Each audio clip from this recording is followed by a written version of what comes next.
दोस्तों, बिहार के मोतिहारी ज़िले का रहने वाला एक लड़का होता है जिसका कि नाम मनीष होता है। जब मनीष की शादी एक खुशबू नाम की लड़की से होती है तो दोस्तों शादी की पहली रात होती है। खुशबू दुल्हन की तरह सज संवर कर कमरे में बैठकर अपने पति का इंतजार कर रही होती है और आज शादी की पहली रात यानी कि सुहाग रात का दिन होता है। तो दोस्तों थोड़ी देर के बाद जो मनीष दूल्हा होता है वह कमरे के अंदर आ जाता है तो देखता है कि जो उसकी दुल्हन खुशबू है वह लहंगा पहनकर, सारे कपड़े पहनकर, सज संवर कर बेड पर बैठी हुई है। तो दोस्तों मनीष उसके पास आता है और उसके पास आकर वह कहता है कि अगर तुम बुरा ना मानो तो मैं तुमसे एक सवाल पूछना चाहता हूँ। तो दोस्तों खुशबू कहती है, हाँ जी पूछिए, क्या बात है, आप क्या सवाल मुझसे पूछना चाहते हैं। तो मनीष जो है वह कहता है कि मैं ये जानना चाहता हूँ कि शादी से पहले तुम्हारा किसी के साथ कोई अफेयर या तुम किसी के साथ किसी तरह के कोई भी रिलेशनशिप में तो थी नहीं। अगर ऐसी कोई भी बात हो तो प्लीज़ मुझे बता दो, मुझे पहले ही बता दो। तो दोस्तों जो खुशबू थी वह काफ़ी सोच विचार में पड़ जाती है और थोड़ा सा डर जाती है और थोड़ा सोचने विचारने के बाद कहती है कि मैं सच कह रही हूँ, ऐसा कुछ भी नहीं है। तो मनीष जो है वह कहता है कि देखो मैं तुमसे सिर्फ पूछ रहा हूँ, अगर तुम बता दोगी तो मुझे बहुत अच्छा लगेगा। तो दोस्तों खुशबू कहती है कि मैं आपकी कसम खाकर कह रही हूँ कि ऐसा कुछ भी नहीं है, आप मेरे बारे में ऐसा मत सोचिए। तो दोस्तों मनीष कहता है कि मुझे पता है तुम झूठ बोल रही हो, तुम्हारे चेहरे पर जो डर है वह साफ साफ दिखाई दे रहा है। अगर तुम मुझे सच्चाई नहीं बताओगी तो मुझे तांत्रिक विद्या भी आती है, मैं उस तांत्रिक तरीके से पता कर लूँगा और ना चाहते भी तुमको बताना पड़ेगा। तो दोस्तों बहुत ही इंटरेस्टिंग कहानी है। कहानी को पूरा सुनने के लिए आप इस वीडियो को पूरा देखिए और वीडियो में आगे बढ़ने से पहले बस वही एक छोटी सी रिक्वेस्ट कि अगर आप इस चैनल पर पहली बार आए हैं तो मेरे इस चैनल को सब्सक्राइब कर लीजिए, वीडियो को भी लाइक कर लीजिए ताकि मेरा मोटिवेशन बढ़ता रहे। कहता है कि मुझे तांत्रिक विद्या भी आती है और मैं उस तरीके से भी पता कर लूँगा और ना चाहते हुए भी तुमको बताना पड़ेगा। अब दोस्तों इस बात को सुनकर खुशबू डर जाती है और वो कहती है कि मैं आपसे सब सच कह रही हूँ, आप मेरे ऊपर विश्वास करिए। तो दोस्तों मनीष कहता है कि तुम अभी भी मुझसे झूठ बोल रही हो और ये लग रहा है कि मुझे तांत्रिक विद्या अब अपनानी ही पड़ेगी। एक काम करो, जाओ किचन में जाकर एक गिलास पानी लेकर आओ। अब दोस्तों खुशबू यह बात सुनकर बहुत डर जाती है और कहती है कि नहीं नहीं प्लीज़ आप ऐसा मत करिए, आप मेरी बात को समझिए, मैं आपसे झूठ नहीं बोल रही हूँ। तो दोस्तों जो मनीष है वह कहता है कि तुम नहीं बताओगी ना, लग रहा है मुझे अब तांत्रिक विद्या अपनानी ही पड़ेगी। तो दोस्तों मनीष कहता है कि एक गिलास पानी लेकर आओ। तो दोस्तों खुशबू बिस्तर से उठ जाती है और किचन में जाती है तो वहाँ पर एक गिलास में दूध रखा हुआ था। तो खुशबू पानी ना लेकर वह दूध का गिलास लेकर आती है। तो मनीष कहता है कि अरे अरे तुम क्या लेकर आई हो, मैंने तो तुमसे पानी का गिलास मांगा था। तो दोस्तों खुशबू कहती है कि देखिए आज शादी की पहली रात है, आप पहले दूध पी लीजिए, उसके बाद जो करना होगा वह करिएगा। तो दोस्तों मनीष कहता है कि नहीं नहीं मुझे सच जानना है, जो पानी का गिलास है वो लेकर आओ। तो दोस्तों खुशबू कहती है कि देखिए आज हमारी सुहाग रात है और अभी अभी हमारी नई नई शादी हुई है, तो आप इस तरीके से मेरे साथ लड़ाई झगड़ा मत करिए, मुझे परेशान मत करिए, मुझे यह सब अच्छा नहीं लग रहा है। मैं आपसे बोल रही हूँ ना कि मेरे साथ ऐसा कुछ भी नहीं हुआ है, आप मेरी बात पर विश्वास करिए। तो दोस्तों मनीष कहने लगता है कि मुझे लग रहा है तुम ऐसे नहीं मानोगी। दोस्तों मनीष खुद उठकर किचन में जाता है और एक गिलास पानी लेकर आता है और खुशबू से कहता है कि खुशबू तुम बेड पर बैठ जाओ और पीछे मुड़कर बैठ जाओ और जितना कहूँगा उतना ही तुम करना। मैं जानना चाहता हूँ कि तुम्हारा किसी के साथ कोई अफेयर था या नहीं था। अब दोस्तों इस बात को सुनकर खुशबू और भी डर जाती है। खुशबू बहुत ज़्यादा उसको मना करती है कि आप ऐसा मत करिए, लेकिन इसके बावजूद जो मनीष होता है वह एक बात भी उसकी नहीं मानता है। तो खुशबू ना चाहते हुए भी रोते हुए बिलखते हुए बेड पर पीछे की तरफ मुंह मोड़ के बैठ जाती है। तो मनीष उसके पीछे एक गिलास पानी रख देता है और वह खुशबू से कहता है कि खुशबू तुम पीछे मुड़कर मत देखना, अगर ये पानी सफ़ेद से लाल हो जाएगा तो मैं समझ जाऊंगा कि तुम्हारा किसी के साथ चक्कर चल रहा था। अगर ये पानी लाल नहीं होगा तो मैं समझ जाऊंगा कि तुम जो भी कुछ बोल रही हो वह सब सच बोल रही हो। अब दोस्तों खुशबू इस बात को सुनकर बहुत ज़्यादा डर जाती है, क्योंकि इसके साथ जो भी कुछ हुआ था वह बहुत गलत हुआ था और खुशबू अपने परिवार के बारे में जो भी कुछ हुआ था वह मनीष को नहीं बताना चाहती थी। खुशबू यह सब भूलकर अपने जीवन में आगे बढ़ना चाहती थी, इसलिए वह कुछ बता नहीं रही थी। फिलहाल दोस्तों खुशबू जो है वह पीछे मुड़कर बैठ जाती है और मनीष उसके पीछे एक गिलास पानी रख देता है और अपना पैर पर पैर चढ़ाकर पालथी मारकर वह बेड पर ही बैठ जाता है। कुछ इस तरीके से तांत्रिक विद्या करने लगता है, थोड़ा बहुत कुछ मंत्र पढ़ने लगता है और लगभग 5 मिनट तक इसी तरीके से तांत्रिक विद्या करता ही रहता है। उसके बाद जब वह पीछे मुड़कर देखता है तो दोस्तों वह पानी सच में लाल हो गया था। दोस्तों मनीष वह पानी खुशबू को दिखाता है और कहता है कि देखो तुम मुझसे झूठ बोल रही थी, यह पानी लाल हो गया है, इसका मतलब तुम्हारा किसी के साथ अफेयर था और तुम मुझसे छुपा रही हो। अब दोस्तों इस बात को सुनकर खुशबू बहुत ज़्यादा डर जाती है और वह फूट फूट कर रोने लगती है और कहती है कि नहीं नहीं ऐसा कुछ नहीं है, आप मेरे पर भरोसा करिए। तो दोस्तों मनीष जो है अब वह ये कहता है कि देखो खुशबू, मैं तुम्हें आखिरी मौका दे रहा हूँ, अगर सच बताना है तो बता दो, ठीक रहेगा, नहीं तो कल मैं तुम्हें तलाक दे दूंगा और तुम्हारे साथ कभी नहीं रहूँगा। अब दोस्तों इस बात को सुनकर खुशबू फूट फूट कर रोने लगती है।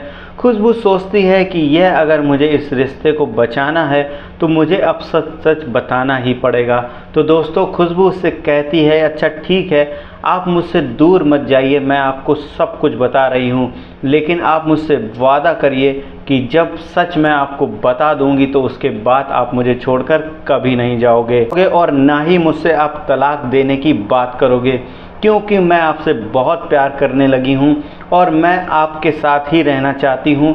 तो दोस्तों मनीष कहता है कि हाँ मैं तुमसे वादा करता हूँ कि अगर तुम सब कुछ सच सच मुझे बता दोगी तो मैं तुम्हारे साथ कुछ भी नहीं करूँगा और तुम्हारे साथ क्या हुआ है वह मुझे सब कुछ सच सच जानना है।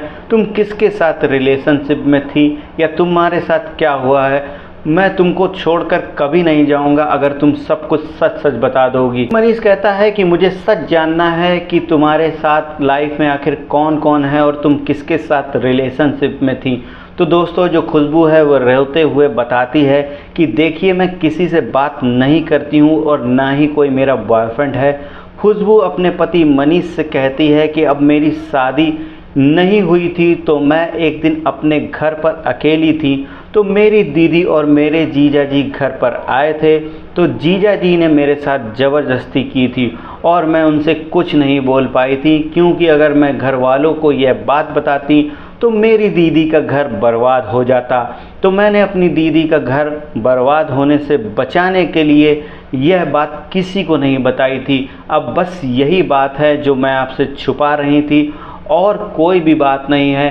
अब दोस्तों इस बात को सुनकर मनीष बहुत ज़्यादा गुस्सा हो जाता है और कहता है कि क्या तुम्हारे जीजा जी तुम्हारे साथ ऐसा काम किए हैं और तुमने अपने घर वालों को यह बात तक नहीं बताई। कम से कम अपनी इज्जत का तो ख्याल रखती, कम से कम अपने माँ बाप की इज्जत का ख्याल रखती, अपनी बहन की इज्जत का ख्याल रखती। तुम अपनी बहन को बताती कि उसका पति कितना गंदा इंसान है, लेकिन तुम भी उससे कम नहीं हो, तुम उसका विरोध क्यों नहीं किया। दोस्तों खुशबू रोते हुए कहती है कि अगर मैं यह बात अपने घर वालों को बताती तो शायद मेरी दीदी का घर बर्बाद हो जाता और इसीलिए मैं सोच समझकर किसी को यह बात नहीं बताई थी। तो दोस्तों मनीष कहता है कि तुम अपने जीजा जी को फ़ोन करो, मैं अभी उनसे बात करना चाहता हूँ। तो दोस्तों इस बात को सुनकर खुशबू बहुत डर जाती है और रोने लगती है और कहती है कि प्लीज़ तुम ऐसा मत करो, आज हमारी शादी हुई है, आज हमारी सुहाग रात है और अगर तुम उनको फ़ोन करोगे तो वह लोग क्या सोचेंगे कि अभी अभी नई शादी हुई और हम दोनों इस तरीके से पहले दिन ही लड़ाई कर रहे हैं। प्लीज़ आप ऐसा मत करिए, हम लोग फिर कभी इस बारे में बात कर लेंगे, आप मेरे ऊपर भरोसा करिए। तो दोस्तों मनीष कहता है कि नहीं, मुझे अब तुम्हारे ऊपर कोई भरोसा नहीं है, मुझे अभी के अभी तुम्हारे जीजा जी से बात करनी है। अगर तुम फ़ोन नहीं करोगी तो मैं अभी के अभी यहाँ से तुमको छोड़कर चला जाऊंगा। तो दोस्तों खुशबू बहुत डर जाती है और कहती है अच्छा ठीक है, रुकिए, मैं अपने जीजा जी को अपने फ़ोन से फ़ोन कर रही हूँ। दोस्तों अब उसी रात को खुशबू रोते हुए अपने जीजा जी को फ़ोन मिलाती है, फ़ोन करती है और उधर उसके जीजा जी फ़ोन उठाते हैं। तो खुशबू कहती है कि जीजा जी प्रणाम। तो वह कहते हैं कि हाँ बताओ खुशबू क्या बात है, इतनी रात को तुमने फ़ोन क्यों किया। तो खुशबू कहती है जीजा जी उस दिन हम दोनों के बीच में जो भी कुछ हुआ था वह मैं इनको बता दी हूँ और यह बहुत ज़्यादा गुस्सा हो रहे हैं और यह आपसे बात करना चाहते थे। तो दोस्तों खुशबू के जीजा जी कहते हैं कि ठीक है, तुम मेरी उनसे बात कराओ। दोस्तों जब मनीष फ़ोन लेता है खुशबू के जीजा जी से कहता है कि भाई साहब प्रणाम, बताइए क्या बात है, आप क्यों गुस्सा कर रहे हो। तो दोस्तों मनीष कहता है कि भाई साहब वह सब तो ठीक है, लेकिन आप अपनी साली के साथ अपने घर के परिवार के लोगों के साथ ऐसा कैसे कर सकते हैं। तो दोस्तों खुशबू के जीजा जी कहते हैं अरे भाई साहब वो बहुत पुरानी बातें हैं, ज़िंदगी में यह सब होता रहता है, गलतियां होती रहती हैं और मुझे क्या पता था कि आज यह सब घटनाएं घटित हो जाएंगी। आपको पता चलेगा और यह सब होगा। जो भी कुछ हुआ है उसे भूल जाइए और ज़िंदगी में आगे बढ़ जाइए। तो दोस्तों मनीष कहता है कि वो तो बात ठीक है, लेकिन मैं जानना चाहता हूँ कि आप कितने घटिया किस्म के आदमी हो जो अपने परिवार के लोगों के साथ आप इस तरीके के काम करते हो, आपको शर्म नहीं आती है। तो दोस्तों खुशबू के जो जीजा जी हैं वह कहते हैं कि भाई साहब देखिए मैं आपसे सुबह बात करूंगा, अभी आप बहुत गुस्से में हैं, मैं अभी आपसे बात नहीं करूंगा। तो मनीष कहता है कि नहीं, मुझे अभी आपसे बात करनी है, आप मेरी बात का जवाब दीजिए कि आपके अंदर इतनी भी शर्म नहीं है कि आपको अपनी बहन नहीं दिखाई दे रही है, आपको आपके परिवार के लोग नहीं दिखाई दे रहे हैं और आप अपने परिवार के लोगों के साथ ही यह सब कुछ गलत काम कर देंगे। ऐसा कौन व्यक्ति करता है। दोस्तों इस बात को सुनकर खुशबू के जीजा जी बहुत ज़्यादा गुस्सा हो जाते हैं। वह कहते हैं कि भाई साहब आपको जो करना है आप करिए, लेकिन मैं आपसे बात नहीं करूंगा। अब मैं आपका नंबर ब्लॉक कर रहा हूं और मुझे फ़र्क नहीं पड़ता कि आप मेरे बारे में क्या सोचते हैं। अब दोस्तों इस बात को सुनकर मनीष गुस्सा हो जाता है और कहता है कि भाई साहब फ़ोन रखने से पहले आप मेरी एक बात सुन लीजिए, उसके बाद ही आप फ़ोन रखिएगा। तो खुशबू के जीजा जी कहते हैं कि हाँ बताइए क्या बात है। तो दोस्तों मनीष जो है वह कहता है कि भाई साहब देखिए अब तो हमारी शादी हो गई है, अब ये मेरी पत्नी है, जो हुआ सो हुआ, लेकिन आइंदा आज के बाद से ज़िंदगी में कभी भी आप मेरी पत्नी को उस तरीके से, उस नज़रिए से नहीं देखिएगा और ना ही उससे बात करिएगा और ना ही उससे मतलब रखिएगा। अगर मुझे पता चल गया कि आप मेरी पत्नी के बारे में ऐसे सोचते हैं, उसके बात करते हैं, उसके आगे पीछे घूमते हैं, तो समझ लीजिए अंजाम बहुत बुरा होगा। मैं आपके खिलाफ FIR भी दर्ज करवाऊंगा और छेड़खानी के मामले में आपको जेल भी भिजवा दूंगा। लेकिन यह सब मैं करना नहीं चाहता हूँ। आप हमारे रिश्तेदार हो और इसके जीजा लगते हो, इसलिए मैं आपकी इज्जत कर रहा हूँ और इस बार आपको एक वार्निंग दे रहा हूँ। अगर आइंदा ऐसा कुछ भी हुआ तो समझ लीजिएगा अंजाम बहुत बुरा होगा। तो दोस्तों जो खुशबू के जीजा जी होते हैं वह कहते हैं कि भाई साहब देखिए खुशबू से मेरा कोई लेना देना नहीं है, आपको अब जो करना है करिए, मुझे उससे कोई मतलब नहीं है। तो इस तरीके से मनीष खुशबू के जीजा जी से बातचीत करता है। बात करते करते बहुत डिप्रेस सा हो जाता है, बहुत दुखी हो जाता है। खुशबू भी बहुत ज़्यादा दुखी हो जाती है, रोने लगती है और खुशबू अपने जीजा की बात को सोच कर रोने लगती है। तो दोस्तों मनीष जो है वह कहता है खुशबू अब मैं तुम्हारे साथ नहीं रहूँगा क्योंकि तुमने अपनी इज्जत की परवाह नहीं की है। अगर तुमको अपनी इज्जत की परवाह होती तो तुम यह बात अपने घर वालों को ज़रूर बताती। तुम कम से कम अपनी दीदी को यह बात ज़रूर बताती कि आखिर उसका पति कितना घटिया इंसान है। तुम तो अपनी दीदी को भी धोखा दे रही हो। उसको भी पता चलना चाहिए कि वह किस किस्म के इंसान के साथ वह रहती है और उसका पति कैसा है और कैसी हरकतें करता है। तो दोस्तों इस बात को सुनकर खुशबू रोने लगती है। माहौल बहुत ज़्यादा वहाँ पर बिगड़ जाता है। खुशबू मनीष के पैरों में गिर जाती है और कहती है कि प्लीज़ आप मुझे छोड़कर मत जाइए। अभी अभी हम दोनों की शादी हुई है और मैं आपसे हाथ जोड़कर विनती करती हूँ, मैं आपसे वादा भी करती हूँ कि आज के बाद ज़िंदगी में कभी भी मैं ऐसी गलती नहीं करूँगी। जो हुआ सो हुआ, लेकिन आगे से कुछ नहीं होगा। अगर आप इस तरीके से कमरे से बाहर चले जाएंगे तो आपके घर वाले हम दोनों के बारे में क्या सोचेंगे। दोस्तों मनीष बिस्तर से उठकर जाने ही वाला था, लेकिन फिर बिस्तर पर आकर बैठ जाता है। 10 से 15 मिनट चुपचाप बैठकर वह सोचता रहता है कि अब क्या करें क्या ना करें। फिर खुशबू से कहता है कि देखो, मैं तुमसे दूर जाना नहीं चाहता हूँ और मैं नहीं चाहता हूँ कि हम दोनों की बदनामी हो, क्योंकि हमारी अभी अभी शादी हुई है और इसलिए आज तुम मुझसे वादा करो कि तुम्हारे साथ जो भी कुछ हुआ उसको तुम भूल जाओगी और ज़िंदगी में दोबारा ऐसी गलती कभी नहीं करोगी। तो दोस्तों खुशबू रोते हुए हाथ जोड़कर उसके सामने माफ़ी मांगने लगती है और रोने लगती है और कहती है कि मैं आपसे वादा कर रही हूँ कि मैं ज़िंदगी में कभी भी ऐसी गलती नहीं करूँगी। बस एक बार आप मुझे माफ़ कर दीजिए और एक बार आप मेरे ऊपर भरोसा करके देखिए। तो दोस्तों मनीष जो है वह खुशबू को गले से लगा लेता है और कहता है कि चुप हो जाओ, रो मत, अब तुमको रोने की ज़रूरत नहीं है। बस मुझे ये जानना था कि तुम्हारे साथ क्या क्या हुआ है, क्या किसी के साथ तुम्हारा अफेयर था या नहीं था। लेकिन अब मुझे सब कुछ पता चल गया है। लेकिन तुम मुझसे वादा करो कि आज के बाद तुम अपने जीजा से कोई भी रिश्ता नहीं रखोगी। तो खुशबू कहती है मैं आपसे वादा करती हूँ कि आज के बाद से ज़िंदगी भर मैं अपने जीजा से कोई भी रिश्ता नहीं रखूँगी और ना ही उनसे कभी बात करूँगी। फ़िलहाल दोस्तों जो मनीष है वह खुशबू से बैठकर काफ़ी देर तक बात करता है। वह रोती रहती है तो उसको काफ़ी देर तक समझाता है, उसको चुप करवाता है और उसके बाद अपने सीने से लगाकर उसको प्यार करता है और फिर उससे कहता है कि खुशबू देखो, मैं तुमको एक बात बताऊं। तो खुशबू कहती है कि हाँ बताइए। तो मनीष दोस्तों कहता है कि देखो, मुझे कोई तांत्रिक विद्या नहीं आती है, मैं कोई जादू नहीं जानता हूँ।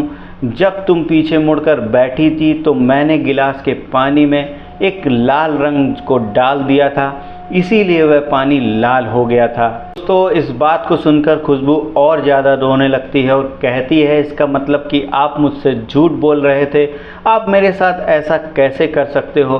तो दोस्तों जो मनीष है वह कहता है कि देखो, मैं तुम्हारे सच्चाई जानने के लिए यह सब कर रहा था, इस तरीके से मैं तुमसे बात इसीलिए कर रहा था, मुझे इस तुम्हारी सच्चाई जानने के लिए ये सब करना पड़ा। लेकिन कोई बात नहीं, मुझे माफ़ कर दो, आइंदा मैं कभी इस तरीके से तुम्हारे साथ कोई भी मजाक नहीं करूँगा। तो दोस्तों मनीष उस रात को खुशबू को बड़े प्यार से समझाता है और कहता है कि देखो, आज हमारी ज़िंदगी की नई शुरुआत हो रही है और मैं तुम्हारे साथ पूरी ज़िंदगी भर रहना चाहता हूँ। तो मैं चाहता हूँ कि अब ऐसी गलती दोबारा ना हो और मुझे बहुत तकलीफ़ होगी और मजबूरी में साथ छोड़ना पड़ेगा। तो दोस्तों खुद आप मेरे ऊपर भरोसा रखिए, मैं ज़िंदगी में कभी भी ऐसा काम नहीं करूँगी और मैं ऐसा काम कभी भी नहीं करूँगी जिस काम से आपको तकलीफ़ हो। अब दोस्तों इस तरीके से दोनों के बीच में काफ़ी देर तक बातचीत होती है। दोनों एक दूसरे को उस रात को समझते हैं। मनीष खुशबू को अपने सारे दिल की बात बताता है और खुशबू भी अपनी सारी दिल की बात उससे शेयर करती है और इस तरीके से करते करते दोनों खुशी खुशी अपनी शादी की पहली रात जो होती है, यानी कि जो उनकी सुहाग रात का दिन होता है, वह उसको मनाते हैं और प्यार से सो जाते हैं। फिर दोस्तों अगले दिन यह अपनी ज़िंदगी को एक नई शुरुआत करते हैं। और दोस्तों आपको बता दूं कि उस दिन के बाद से आज तक मनीष और खुशबू यह दोनों अपनी ज़िंदगी में बहुत खुश हैं। इनको ज़िंदगी में कोई भी दिक्कत परेशानी नहीं है और ये दोनों बहुत ही बेहतरीन और लग्जरी लाइफ जी रहे हैं। तो दोस्तों यह थी दिल को छू जाने वाली आज की मेरी कहानी। यह कहानी आपको कैसी लगी, खुशबू और मनीष के बारे में आप अपने विचार कमेंट बॉक्स में ज़रूर बताएं। आपको अगर ये कहानी अच्छी लगी हो तो वीडियो को लाइक करें और चैनल को सब्सक्राइब करें। मिलते हैं फिर ऐसी ही एक नई और रोमांचक कहानी के साथ। तब तक के लिए धन्यवाद। Thank you. जय हिंद, जय भारत।